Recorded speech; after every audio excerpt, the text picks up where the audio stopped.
lumière de nos cœurs. Consolateur souverain, hôte très doux de nos âmes, adoucissante fraîcheur, dans le labeur le repos, dans la fièvre la fraîcheur, dans les pleurs le réconfort. Ô lumière bienheureuse, viens remplir jusqu'à l'intime le cœur de tout infidèle. Sans ta puissance divine, il n'est rien en aucun homme, rien qui ne soit perverti.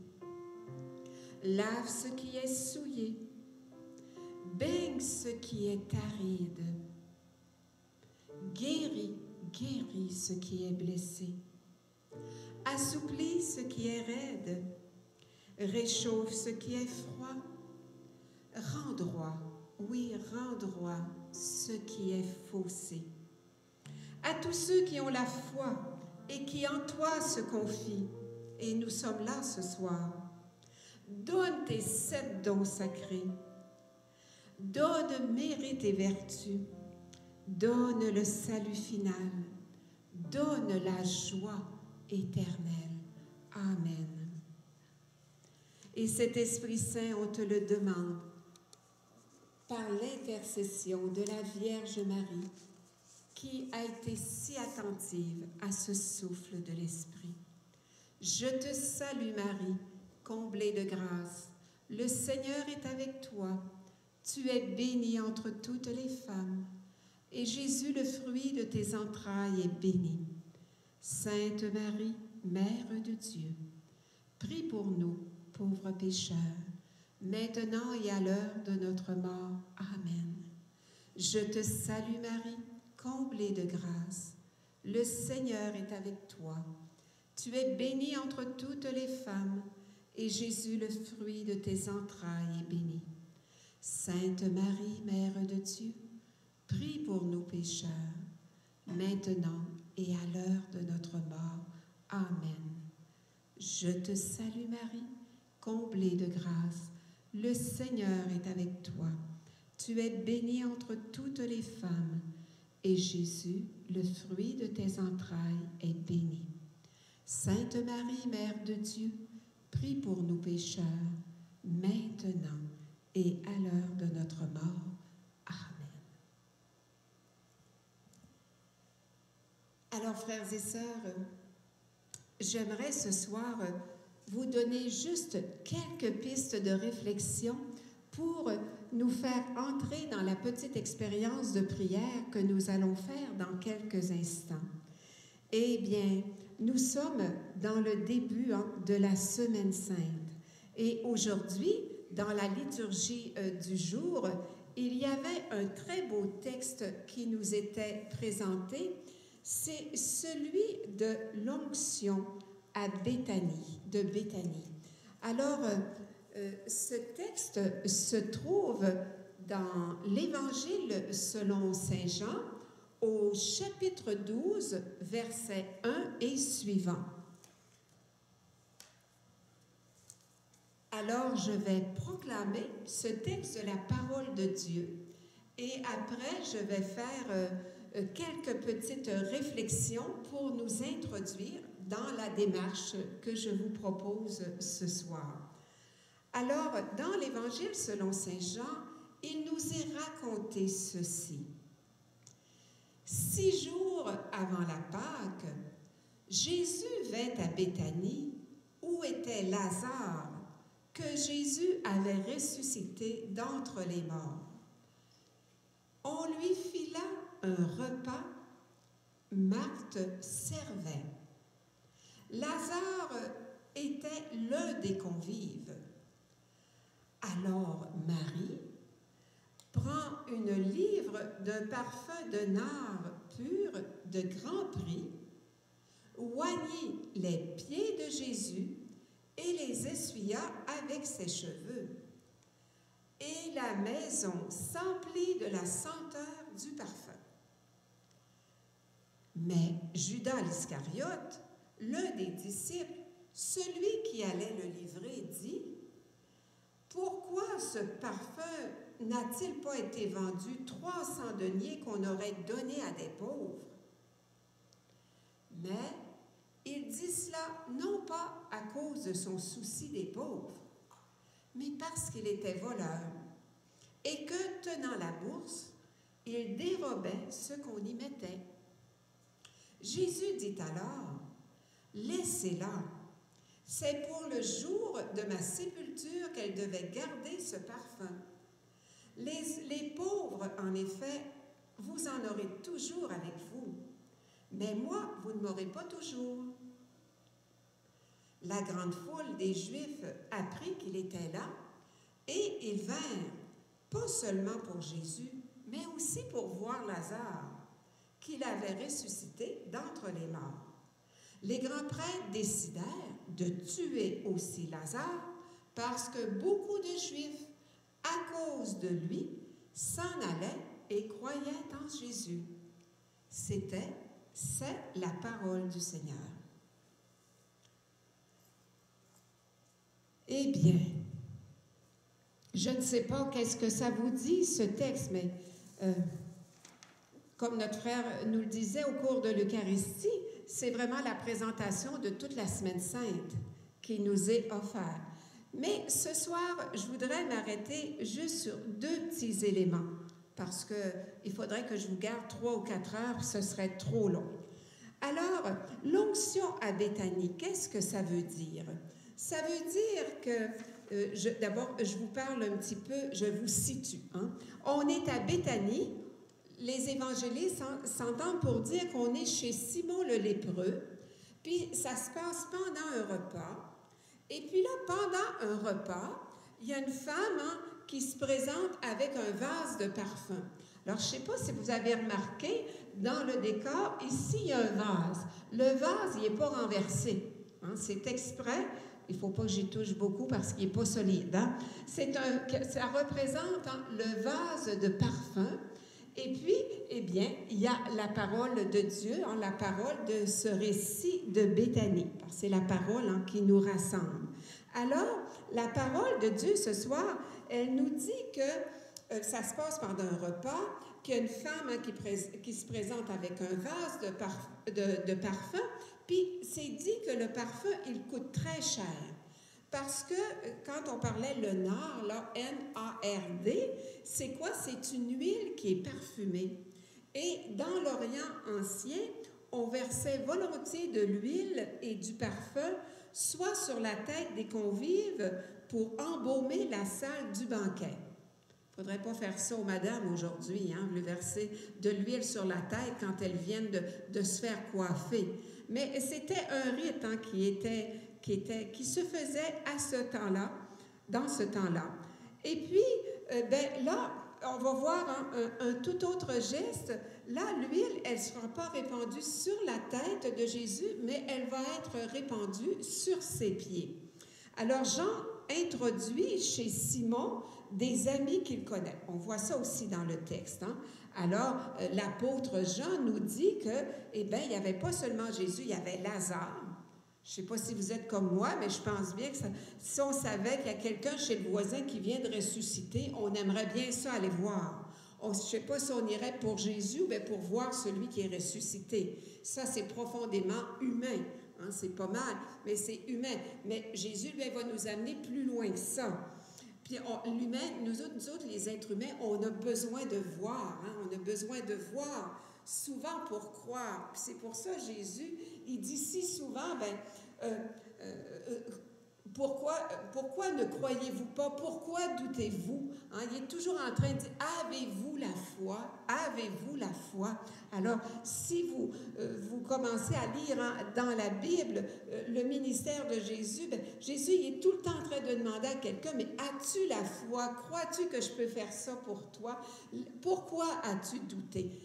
Avec ses apôtres, ses disciples, là, pendant 3 ans, il n'arrêtait pas de leur dire, quand est-ce que vous allez croire? Là, il était poli, Au lieu de dire, tu comprends rien, et que vous comprenez rien, il dit, jusqu'à quand vais-je vous supporter? Voyez, là? Alors, le désir de Dieu, que ce soit cette foi qui habite nos cœurs. Alors, il y a Lazare, il y a Marthe et Marie. qui sont le frère, c'est-à-dire Marthe et Marie, qui sont les deux sœurs de Lazare. Alors, pour Jean, la femme qui a versé le parfum sur les pieds de Jésus, ben, c'est Marie qui est la sœur de Marthe. Puis dans d'autres évangiles, ben, des fois, on dit que c'est Marie-Madeleine. En fait, c'est pas ça qui est le plus important pour nous ce soir. Ça, les exégètes, ils se débrouilleront avec ça. Mais c'est de voir un petit peu le texte, puis vous allez voir comment ça nous rejoint dans nos vies. Après ça, il y a les disciples aussi. Hein? On voit Judas. Hein? Judas, il est indigné par le gaspillage, parce qu'il dit, cet argent-là, ça devrait aller aux pauvres. Parce que quand on parlait de 300 deniers, c'était un très gros montant d'argent. Il dit, bien, ça aurait pu être distribué aux pauvres. Mais Jésus, il interprète ce geste, regardez comment Jésus l'interprète, comme une bonne œuvre qui anticipe son ensevelissement. On va le voir, hein, samedi, quand Jésus, les femmes vont aller au tombeau, bien, elles vont apporter hein, les aromates, alors les parfums, pour embaumer Jésus. Pourquoi? Eh bien, c'est un signe de respect, c'est un signe d'amour. Hein. Elles donnent ce qu'elles ont de meilleur, de plus beau. Ben, c'est comme nous, quand on aime quelqu'un, eh bien, on essaie de lui donner quelque chose qui va lui faire plaisir. On essaie de lui donner quelque chose de beau. Alors, quand on regarde le geste que Marie a posé, on peut voir que Marie, elle pressent que Jésus va mourir. Parce qu'elle le suit, hein, puis elle le connaît. C'est vraiment une amie intime de Jésus, hein, comme la Marthe, Marie et Lazare, c'était les amis intimes de Jésus. Hein, ils étaient très proches. Alors, elle pressent que Jésus va mourir. Elle risque donc de le perdre. Alors, qu'est-ce qu'elle fait? Elle s'accroche à lui, mais avec tendresse. C'est un geste de tendresse hein, qu'elle montre. Et puis, Marie, qu'est-ce qu'elle fait? Elle va donner sans compter. Elle ne regarde pas l'argent, elle ne regarde pas là, combien qu'il y a dans son porte-monnaie. Elle va donner sans compter. Pourquoi? Parce que sa vénération pour Jésus, elle est sans limite. Et c'est là qu'on peut voir hein, la générosité du geste qui est à la mesure de son profond amour pour Jésus. Alors là, je viens de vous dire quelque chose d'extrêmement important et qui va nous rejoindre chacun de nous. La générosité du geste de Marie, elle est à la mesure de son profond amour de Jésus. Et quand je méditais sur ce texte, je me disais, oh, je ne sais pas moi ce soir, hein, quel est le parfum que je pourrais offrir à Jésus? Hein? C'est quoi la qualité de mon amour pour Jésus? Et puis, ben, ça m'amène hein, à réfléchir sur quel est le parfum que je pourrais lui offrir ce soir. Vous savez, on peut hein, offrir nos parfums. Je vais vous dire, on peut offrir des... c'est ça qu'on va réfléchir tout à l'heure dans la prière. Hein? Je vais vous laisser même le temps de l'écrire pendant que Caroline va faire un fond de musique là tout à l'heure. On va écrire quel est le parfum que je pourrais offrir. Ça peut être des parfums de paix, hein? Toute la paix que je vis, hein? La qualité de présence, l'amour que me donnent ceux qui sont près de moi, la tendresse, la joie. Alors, je peux lui offrir du bon parfum et des fois les beaux gestes de générosité. Et puis, j'y pense à tous ces gestes de générosité qui sont faits. Il y en a qui vont dire, bien, il y a des gestes de charité qui sont obligés. Oui, mais tant qu'à avoir un geste de charité obligé, je vous donne par exemple, voyez, tous ceux qu'on oblige hein, dans le milieu de travail, je pense à tout le personnel, ceux qui travaillent dans les hôpitaux, hein, dans les résidences, dans les centres, hein, toutes les personnes qui sont en contact avec ceux qui ont le COVID-19, eh bien, ça n'en prend de l'amour, ça n'en prend de la charité. Puis, il faut qu'il y ait le parfum de l'amour au fond de leur cœur. C'est bien beau dire, je vais être payé, mais là, ça dépasse toute cette notion-là, dans la situation qu'on vit, parce qu'elles sont presque obligées d'y aller. On leur demande d'y aller. Mais tant qu'à y aller, il faut demander vraiment pour eux, puis eux aussi, il faut qu'ils demandent, Ben Seigneur, j'ai vraiment besoin que tu mettes tellement d'amour dans mon cœur. D'abord, cet amour qui va me protéger, puis cet amour qui va me permettre là, d'être généreux, d'être généreux. Puis il y en a qui l'ont été tellement jusqu'au don de leur vie. C'est quelque chose, hein?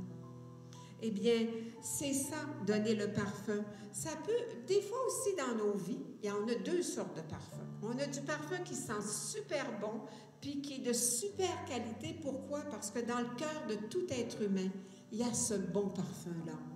Parce qu'au fond de ton cœur, il y a la racine de l'amour. Mais des fois, on a le beau parfum là, qui est bien, bien de qualité, puis qui est bien spécial. Puis des fois, on a des petits parfums qui ont été dilués, hein? Qu'on a transformé. Puis quand on s'en met de ce parfum-là, je ne sais pas si vous êtes comme moi, là, mais on dit, mon Dieu, que ce parfum-là, il ne sent pas bon. Ça peut arriver. Des fois que dans nos vies, on a des fois du parfum, mais qui n'a pas toujours la bonne odeur du Christ. Je pense, tu sais, des fois, quand on est envahi par la tristesse, là, c'est un parfum qui est un petit peu moins de qualité, ça, hein? Quand j'ai le parfum de l'amertume, et puis, ben, qu'est-ce que tu veux? Il y a des journées que c'est comme ça. On est habité par l'amertume. Puis ça nous arrive toutes. Hein? Ça nous arrive toutes à tour de rôle. Hein? Il y a des journées, ben, on a le parfum du découragement. Puis on en a assez de cette vie-là. Puis des fois, c'est pas juste la vie, on en a assez des personnes avec qui on vit. Puis imagine là, comment est-ce qu'on vit proche. Ça fait que ça peut bien arriver des fois que notre parfum est un peu moins de qualité. Voyez? Puis après ça, il reste... ben là, moi, je veux m'adresser aux personnes qui ont des allergies. Parce qu'il y en a bien qui sont allergiques au parfum. Hein? Puis j'ai un petit mot pour vous à soir. Alors, pour ceux qui sont allergiques au parfum, là, je veux vous dire ce soir, rappelez-vous qu'il n'y a pas d'allergie au parfum de l'amour. Alors, si vous demandez, si vous offrez le parfum de l'amour et si vous recevez le parfum de l'amour, il n'y a aucune allergie qui peut vous atteindre à ce moment-là. Alors, eh bien, c'est ce parfum-là hein, qu'on pourrait demander au Seigneur. Alors, ce soir, je te propose une petite démarche. Alors, je vais te laisser quelques instants pour te mettre en prière, puis tu pourrais écrire le bon parfum que tu voudras offrir. Je vais te laisser le temps d'y réfléchir. Hein? Le bon parfum. Y a-t-il quelque chose de beau, de bon, ou bien comme une reconnaissance que tu voudrais faire à Dieu? Puis tu vas offrir aussi, si tu le veux, tu peux l'écrire. Si tu l'écris, c'est bien. Puis si tu ne l'écris pas, c'est bien aussi. C'est entre Dieu et toi. Mais quand tu le partages avec les frères et sœurs, bien, ça nous permet de prier pour toi. Puis ça nous permet de reconnaître aussi en nous, des fois, bien, les parfums qui auraient besoin d'être transformés. Alors, veux-tu offrir ce soir hein, le meilleur parfum à Jésus? Puis si tu dis, bien, moi, je te dis que mon parfum, il fait pitié, puis il est pas mal dilué, est-ce que tu voudrais écrire? Prends le temps de l'écrire. Prends le temps de lui offrir. Puis là, je laisse Caroline qui va faire un peu de musique le temps qu'on réfléchit dans le silence. Hein, place-toi avec Jésus.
Et Seigneur,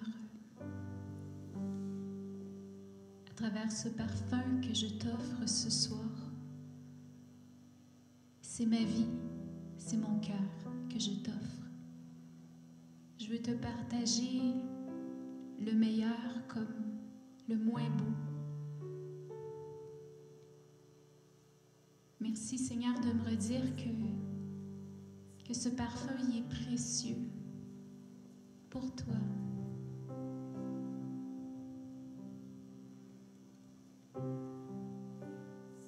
Que ton amour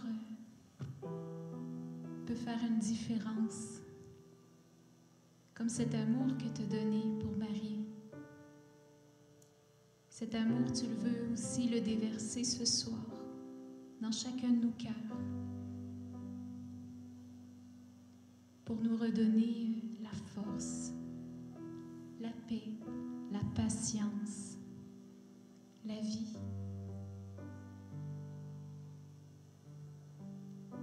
Le pardon, l'écoute, la vérité. Seigneur, tu es l'essentiel dans la vie.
Eh bien, je te remercie ce soir, Seigneur, d'accueillir tous ces parfums.